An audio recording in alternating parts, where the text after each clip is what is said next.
ब्रह्मा के बनाए हुए 12 महीने में ना मरूं, परंतु ये 13वां महीना बनाया है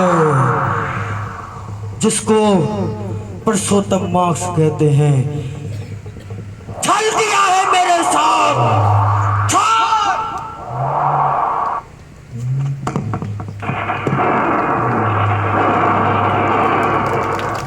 बोले नृसिंह भगवान की, नृसिंह भगवान की।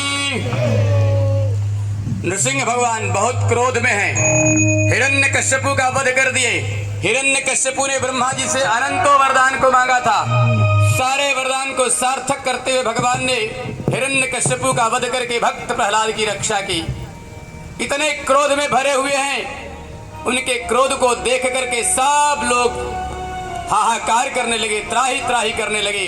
सारे देवता उनके क्रोध को शांत करने के लिए आते हैं, पर वो शांत नहीं होते। लक्ष्मी स्वयं शांत करने के लिए आती हैं, पर लक्ष्मी ने ऐसा रूप कभी देखा ही नहीं था, जो आधा नर हो आधा सिंह हो, 4 ढुमनियां खाई भाग खड़ी हुई।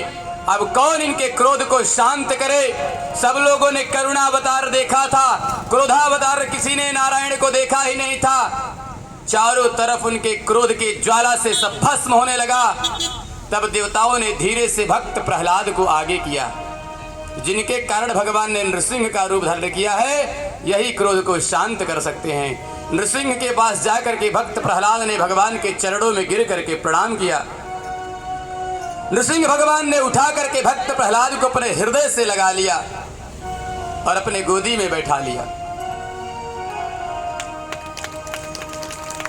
भक्त प्रहलाद ने भगवान की दिव्य स्तुति गाई। प्रहलाद स्तुति करते हैं कि हे प्रभु, आप ही सब पर कृपा दृष्टि करते हैं। हमारे पिता पर भी आपने कृपा दृष्टि की है।